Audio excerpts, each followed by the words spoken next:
伤害你的人，老天会亲自收拾他，你根本不需要自己动手。你受的委屈，你流的眼泪，上天全都看得清清楚楚。那些欺负你、算计你、背叛你的人，他们的好运其实已经到头了。你听好，这不是什么封建迷信，这是宇宙最底层的能量规律。谁欺负了你，谁算计了你，谁在背后给你使了绊子，你都不需要去跟他争个高低，你只需要冷眼旁观就可以。因为他的恶因已经种下了，他的恶果正在路上飞奔。你现在心里是不是特别难受？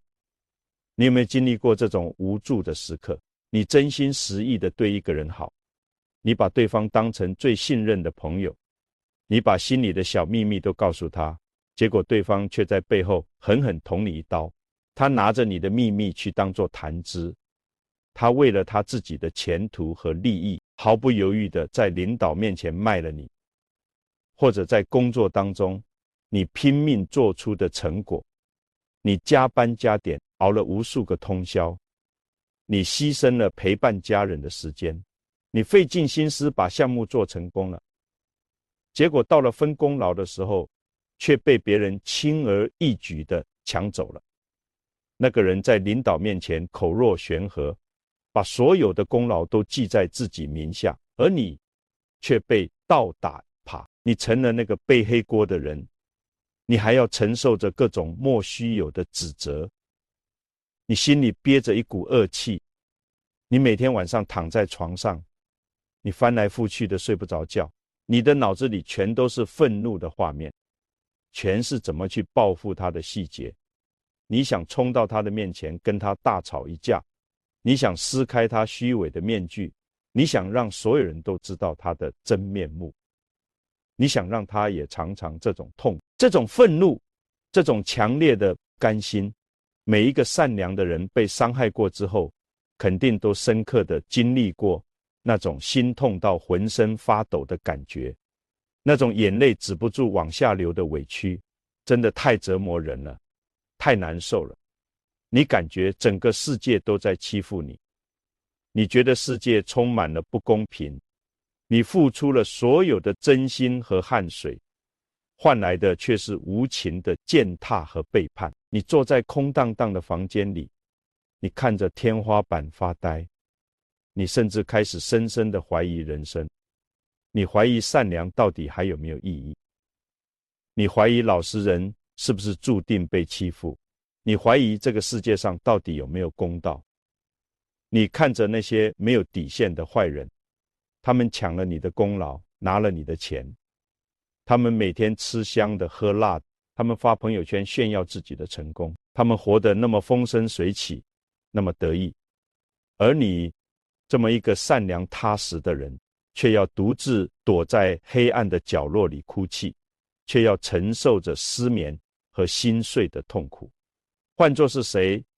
心里都无法平衡，换作是谁，都会燃起复仇的火焰。但是我今天在这里，我想告诉你，你听好，你千万不要折磨自己，你千万不要用别人的错来惩罚自己。你现在的痛苦只是暂时的，对方的狂妄也绝对不会长久。你现在所承受的每一分委屈，老天爷都在账本上记着呢，老天爷绝对不会漏掉任何一笔账。在未来的某一个时间节点，上天定会加倍地补偿你，会把属于你的福报全部还给你，而对方施加给你的一切伤害，那些阴暗的算计，那些无耻的抢夺，也都会变成最沉重的业障，在最关键的时候砸向他自己的脑门。你记着，这就叫做天道好轮回，苍天何曾饶过谁？没有一个人可以置身于因果之外，谁也逃不过规律的最终清算。你现在的愤怒是非常正常的，因为你是一个有血有肉的人。但是我想温柔地提醒你，你千万不要让愤怒毁了你的磁场，你千万不要让恨意吞噬了你的好运。你不需要去跟烂人烂事反复纠缠，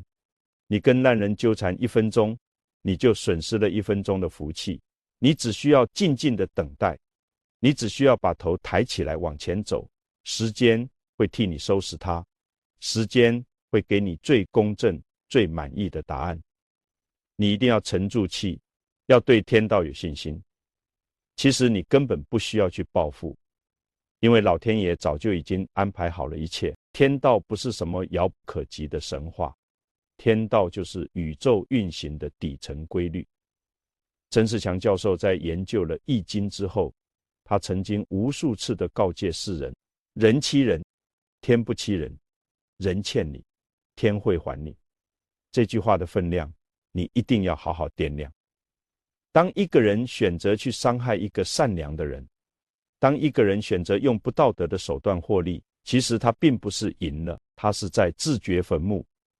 他是在开启自己走向毁灭的机关。这和迷信没有任何关系，这是一种必然的因果物理规律。就像你在反作用力的规律里看到的那样，你用力拍打坚硬的水面，反弹回来的力道一定同样巨大。你扔出去的飞镖转了一圈，最终定会狠狠地扎进自己的后背。你现在受的委屈，其实是你在消灾，你把过去的陈年旧账都还清了，你接下来的路会越来越顺，而对方得到的便宜抢走的利益，表面上看是发了财升了官，其实是他在给自己买通往地狱的门票。这就叫做多行不义必自毙。老天爷要想毁灭一个人，往往不会马上雷轰电闪地惩罚他，反而会先给他很多甜头，让他发财，让他升职，让他狂妄，让他觉得自己可以一手遮天，让他觉得自己永远不会翻车。这叫做欲令其亡，先令其狂。当他狂妄到了极点的时候，当他把所有的福报都消耗光的时候，也就是他彻底摔死的时候，那个时候的坠落才是最致命的，那个时候的痛苦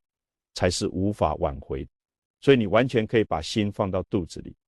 你不需要动用自己的兵一卒，你不需要耗费自己的精力和时间，世界上自然会有更强大的力量去收拾它。这股力量就叫做自然规律，叫做天道。听好，这就是天道的无上智慧，这也是宇宙维持平衡的根本法则。世界是一个巨大的能量场，任何不平衡的能量最终都会被修正。你被夺走的能量会以别的方式回来，他抢走的能量会以更惨的方式离去。你只需要做好你自己的事情，你只需要保持内心的善良和正气，剩下的所有事情全部交给老天爷。你退一步，让天道往前走一步，你会发现最后的真相远比你想象的要震撼。现在我们来仔细讲讲第一种报应。这种报应叫做心智的自我反噬，也就是说他的脑子会慢慢变得不好使，他的判断力彻底失灵，他的认知会变得极度偏激。你听好，一个人只要开始动歪心思，只要他开始算计别人，伤害别人，他的内心就再也无法保持哪怕1秒钟的平静。他每天晚上睡觉前，他都在想什么？他都在想明天怎么继续编造谎言，他都在想怎么去防着别人发现真相。他为了掩盖今天对你撒的一个谎，他明天就必须编造100个、1000个谎言。他整天疑神疑鬼，草木皆兵。他总觉得身边的每一个人都在算计他，因为他自己就是个阴暗的算计者。所以他看世界上所有人都是阴暗的，这种高强度的心理压力，这种长期的精神紧绷，会让他身体里的能量磁场彻底变脏，他的情绪会变得越来越暴躁，他的睡眠会变得越来越差，慢慢的他的气色就会变得很难看，他的判断力也会在不知不觉中下降。你在现实生活当中，你一定见过这种人，他们靠着各种见不得光的手段，在公司里排挤走了一个又一个优秀的老实人。他们把别人的成果据为己有，他们在老板面前谄媚奉迎，最后他们成功的升职加薪了。他们坐在独立办公室里，当时他们是不是表现得特别神气？他们看你的眼神是不是充满了不屑？他们觉得在这个世界上只有他们最聪明，他们觉得你们这些讲道德的人都是傻子，他们觉得规则就是用来践踏的。我想告诉你，你看着吧，这恰恰就是他走向灭亡的真正开始。因为这种不劳而获的成功，这种靠伤害别人换来的利益，会让他产生一种致命的错觉。他会觉得自己的能力天下无敌，他会觉得老天爷都在纵容他的恶行，于是他就会变得越来越狂妄自大。他开始在公司里横行霸道，他开始对下属随意辱骂和压榨，他开始对合作方各种刁难和索贿。他不再认真去提升自己的专业业务能力，不再去脚踏实地的做任何一件实事，因为他觉得搞人际关系和算计别人来钱更快。他把所有的精力、所有的聪明才智全都放在了如何勾心斗角上面，这就叫做利令智昏。他的理智已经被眼前的贪婪彻底吃掉了，他已经失去了最基本的危机意识。他像一个盲人一样在悬崖边上跳舞，他还觉得自己舞姿特别优美。你听好，你见过哪个狂妄的人能得逞一辈子的？古往今来没有任何一个人能做到。天道规律里有一条叫做盛极必衰，他的这种狂妄就像是一个巨大的信号发射器，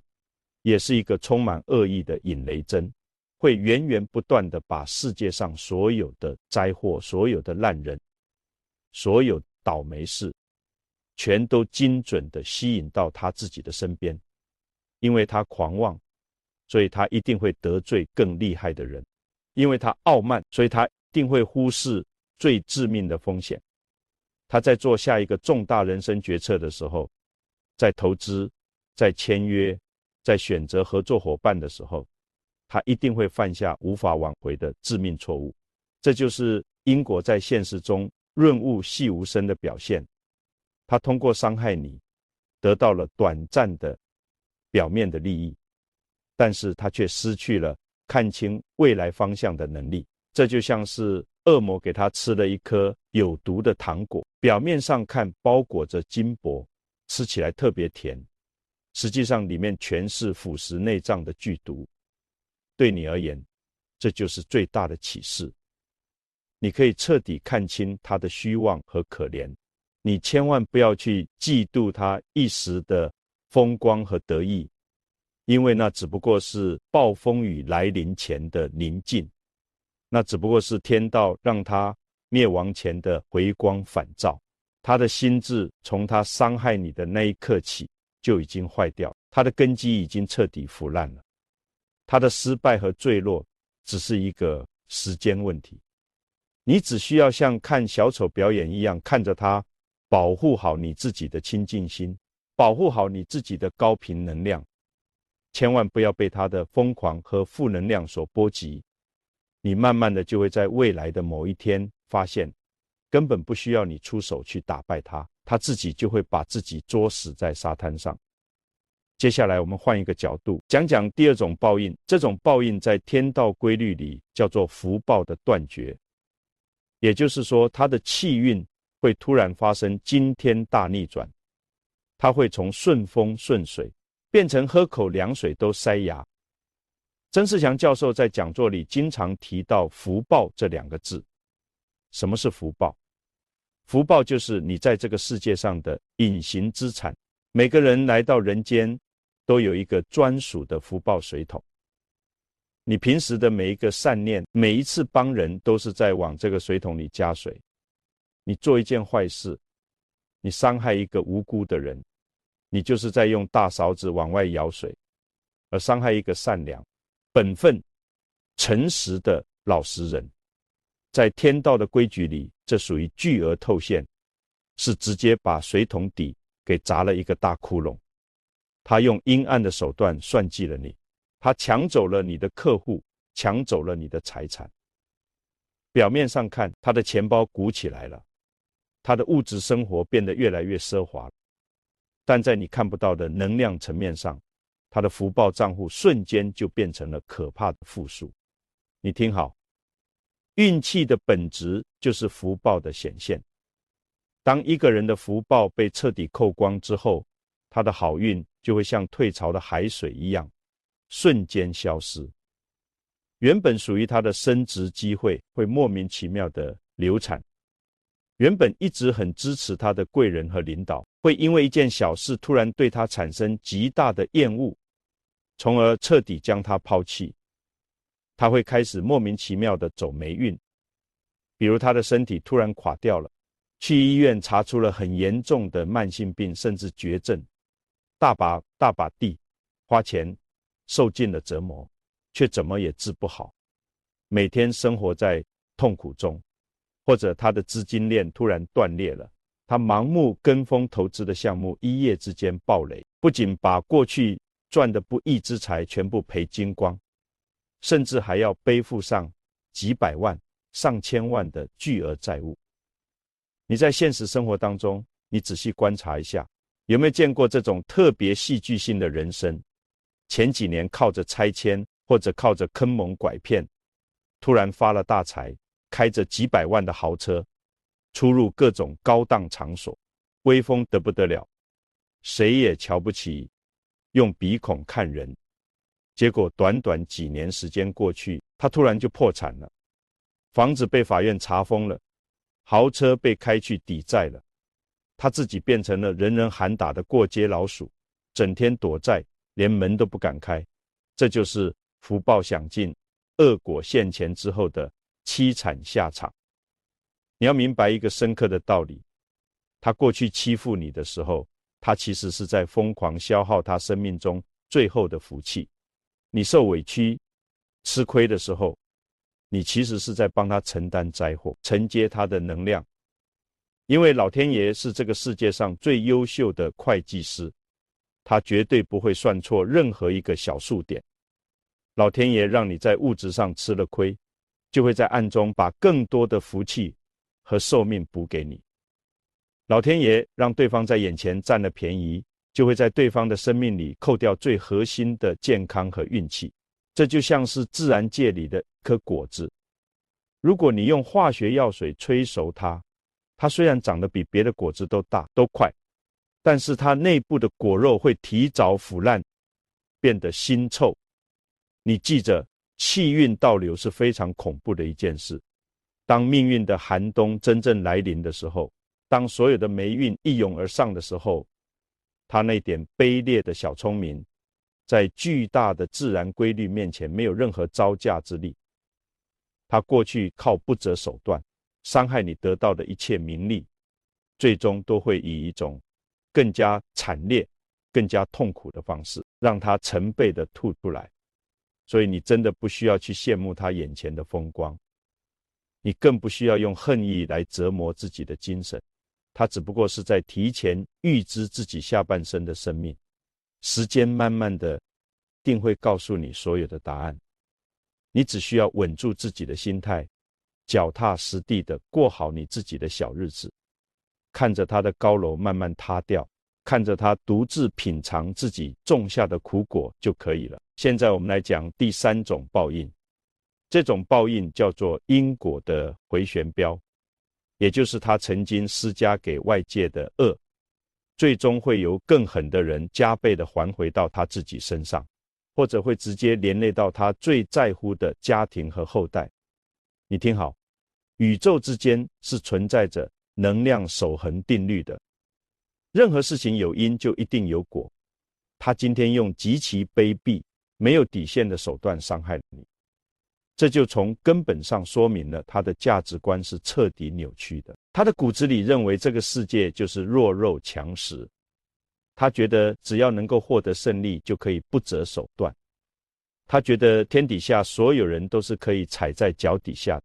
也许是冥冥之中天道能量的精准安排，他这种嚣张跋扈、没有底线的行径，迟早会让他遇到一个比他背景更深、手段比他更狠、心肠比他更毒辣的人。那个人会用一模一样的阴暗招数，甚至是用更加残忍、更加不留情面的手段，在商场上或者在生活里，狠狠的、彻彻底底的收拾他一次，把他打得毫无还手之力，让他长跪不起。